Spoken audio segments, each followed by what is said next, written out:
Assalamualaikum warahmatullahi wabarakatuh. Kami kelompok 4 Teori Sastra Offering B, Prodi Pendidikan Bahasa Sastra Indonesia dan Daerah akan mempresentasikan hasil kerja kelompok kami yang berjudul Sastrawan dan Alam Semesta. Sebelumnya, saya mohon izin untuk memperkenalkan anggota kelompok kami. Yang pertama, Afil Vive Trishal Savela. Yang kedua, Iqbal Fauzan Febriansyah, dan yang ketiga, Natasha Izatul Ismi. Baiklah, selanjutnya mari kita simak materinya. Sastrawan dan alam semesta. Sastrawan adalah orang-orang yang menghasilkan karya sastra seperti novel, puisi, sajak, naskah sandiwara, dan lain-lain. Oleh karena itu, penyair, penulis, pujangga, serta profesi-profesi terkait lainnya dapat dikelompokkan sebagai sastrawan. Lalu, apa itu alam? Alam adalah segala sesuatu yang ada atau yang dianggap ada oleh manusia di dunia ini selain Allah beserta zat dan sifatnya. Alam dapat dibedakan menjadi beberapa jenis, di antaranya adalah alam gaib dan alam syahada. Alam syahada dalam istilah bahasa Inggris disebut universe, yang artinya seluruhnya, yang dalam bahasa sehari-hari kita sebut sebagai alam semesta. Alam semesta merupakan ciptaan Allah yang diurus dengan kehendak dan perhatian Allah. Apa hubungan sastrawan dengan alam semesta? Semua karya manusia disusun berdasarkan alam semesta. Orang membuat rumah dengan bahan dari alam, seperti batu, kayu, semen, dan kapur. Bagaimana dengan karya sastra? Ya, kita mendapatkan ide dari alam semesta. Demikian pula dengan sastrawan. Sastrawan menyampaikan ide dan gagasannya yang berupa karya sastra kepada pembaca atau pendengarnya. Karya sastra tersebut tercipta berkat ide yang didapatkan dari alam semesta. Sastrawan akan menyampaikan apa yang berhasil diindra, ditanggapi, diingat, dan difantasikannya melalui bahasa. Menurut Andries Theeu, 1984-227, apa yang berhasil diindra, ditanggapi, diingat, dan difantasikan manusia, semuanya disimpan dan disampaikan melalui bahasa dengan segala perangkatnya. Bahasa adalah wadah objektif dari timbunan makna dan pengalaman yang besar. Objektif sebagai milik bersama anggota masyarakat terhadap subjektif dalam arti pengertian individual. Saya Iqbal Fauzan akan menyambung presentasi dari Natasha. Teman-teman, sastrawan memperlakukan dunia dengan kenyataan melalui 3 cara. Yuk kita simak cara-caranya. Cara yang pertama adalah manipulasi. Manipulasi adalah proses rekayasa dengan melakukan penambahan, penyembunyian, penghilangan atau pengkaburan terhadap bagian atau keseluruhan sebuah realitas, kenyataan, fakta-fakta, atau sejarah. Cara yang kedua yaitu artifisial. Artifisial adalah sebuah bahasa yang kosakata dan tata bahasanya diciptakan oleh seseorang atau sebuah kelompok kecil. Kemudian yang ketiga adalah interpretatif. Interpretatif adalah sifat adanya kesan, pendapat, dan pandangan yang berhubungan dengan adanya tafsiran. Seorang sastrawan memperlakukan kenyataan yang digunakan sebagai bahan mentah karya sastranya dengan cara meniru, memperbaiki, menambah, atau menggabungkan kenyataan yang ada untuk dimasukkan ke dalam karya sastranya. Selain itu, kenyataan yang ada telah diinterpretasikan terlebih dahulu berdasarkan pandangan sastrawan itu sebelum dijadikan karya sastra. Kita pernah dikejutkan dengan berita kematian Marsinah, buruh pabrik arloji yang dibunuh dengan sadis. Kenyataan ini dimanipulasi dan ditafsirkan ulang oleh Sapardi Djoko Damono dalam bentuk puisi. Kita juga bisa melihat bagaimana Mohtar Lubis memanfaatkan kenyataan yang dialaminya saat ia melihat kuli kontrak yang dicambuk. Kenyataan ini ditulisnya dalam sebuah cerpen kuli kontrak. Kadar kenyataan dalam karya sastra berbeda-beda untuk setiap jenis karya sastra. Untuk karya sastra yang bersifat biografis, autobiografis, historis atau catatan perjalanan, kadar kenyataan yang ada di dalamnya lebih dominan. Bahkan pengarangnya pun kadang-kadang mengakui kenyataan yang diceritakan dalam karyanya, misalnya cerpen Sepucuk Surat Nyasar oleh Nini S.P. Saiman, pemenang 3 sayembara mengarang cerpen Gadis 1986. Dalam karya sastra lain, terutama karya sastra kontemporer, karya sastra absurd, karya sastra sufi, kenyataan hanya digunakan sebagai latar, bahan mentah, atau digunakan sebagai pemicu lahirnya karya sastra.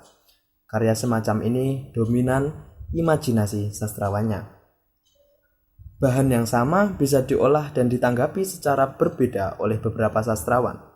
Bahkan dengan judul yang sama, uraian karya sastranya bisa berbeda. Sastrawan Indonesia menyampaikan ide atau gagasannya yang berupa karya sastra kepada pembaca atau pendengarnya. Karya sastra tersebut tercipta berkat ide yang didapatkan dari alam semesta. Sastrawan akan menyampaikan apa yang berhasil diindra, diingat, ditanggapi, dan difantasikannya melalui bahasa. Apa yang disampaikan sastrawan tidak bisa lepas dari apa yang dilihat, didengar, diraba, dicium, dan dirasakan. Dalam membuat karya sastra, seorang sastrawan tidak hanya terbatas pada melihat dunia di sekelilingnya atau peristiwa yang dilihatnya. Sastrawan bisa mendapatkan ide dari membaca, baik membaca bebas maupun membaca karya sastra orang lain. Selanjutnya yaitu hubungan sastrawan dengan panca indera. Apa yang disampaikan oleh sastrawan tidak lepas dari apa yang telah diindranya, baik yang dilihat, didengar, diraba, dicium, ataupun yang dirasakannya. Dan berikut ini ada beberapa ilustrasi mengenai hubungan sastrawan dengan apa yang telah diindranya. Yang pertama yaitu ada Ali Akbar Nafis mendapatkan ide menulis novel Kemarau setelah menyaksikan film berjudul Naked Island. Juga novelnya yang berjudul Saraswati, Si Gadis Dalam Sunyi, yang idenya didapat setelah melihat film berjudul Jani Belinda. Kedua ada Wildan Yatim, juga banyak mengangkat hasil penglihatannya ke dalam karya sastranya. Misalnya cerpen Kebun di Tanjung. Peristiwa dasarnya diangkat ketika ia lewat di depan kebun jagung. Nah, di sini dapat dilihat beberapa hasil karya sastra Ali Akbar Nafis. Apa yang dilihat oleh sastrawan tidak sebatas pada dunia sekelilingnya atau peristiwa yang dilihatnya. Seorang sastrawan bisa mendapat ide dari membaca, baik membaca bebas atau membaca karya sastra orang lain. Bahan karangan yang diperoleh sastrawan dari membaca bisa berupa kata, beberapa kata, satu kalimat, judul, dan isi ceritanya. Itulah sebabnya di dalam karya sastra seorang sastrawan sering terdapat kutipan, kalimat, atau kata-kata dari karya sastra orang lain. Hampir semua sastrawan suka membaca sebelum mereka menjadi seorang sastrawan. Gejala semacam ini bisa kita lihat misalnya pada Sultan Tadir Ali Jabana, Ali Akbar Nafis, Wildan Yatim, dan lain sebagainya. Ada beberapa hasil bacaan Budi Dharma yang menjadi pemicu lahirnya karya sastranya.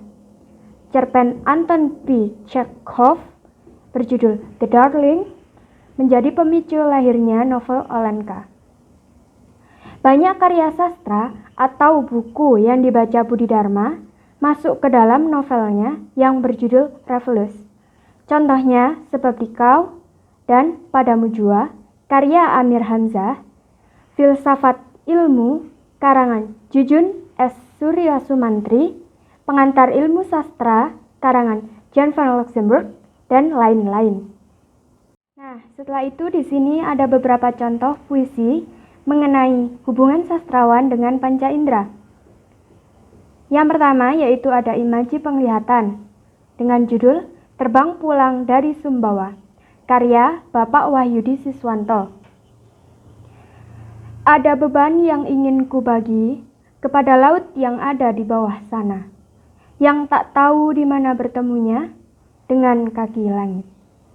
Ku tak mampu menangkap makna keriput-keriput di atas air yang membiru. Adakah itu tanda usiamu? Adakah lelah sudah menyatu? Atau justru itu tanda seperti yang kutemui pada keriput ibu yang begitu teduh? Berikut adalah contoh puisi yang menggunakan imaji pendengaran. Kerja, karya Wahyudi Siswanto. Bangun jam 4 pagi. Tidak ada suara di luar rumah. Hanya tetes air dari keran yang bocor di atas tempat cucian. Menghitung detik-detik. Tapi mengapa aku mendengar ramai orang menagih kerja yang belum selesai? Imaji penciuman. Seorang sastrawan dapat menuangkan hasil penciumannya pada karya sastranya. Contohnya pada puisi yang akan saya bacakan. Awal April. Hujan mulai enggan turun membersihkan debu-debu rumah kotaku. Luka banjir yang kemarin belum lagi sembuh. Deru kemarau sudah tercium baunya meski masih jauh. Apakah embun pagi perlahan meninggalkan ujung-ujung daun? Sedang yang kemarin tidak mungkin aku saksikan kembali. Basah di kaki oleh rumput pekarangan, sudah hilang jejaknya. Semoga saja sumur dan mata air tetap mengalir. Itulah puisi karya Profesor Wahyudi. Sekian dari kelompok 4. Bila ada salah kata yang sengaja maupun tidak, kami mohon maaf yang sebesar-besarnya. Semoga materi yang telah kami sampaikan dapat bermanfaat bagi teman-teman sekalian. Sekian dari kelompok kami. Wassalamualaikum warahmatullahi wabarakatuh.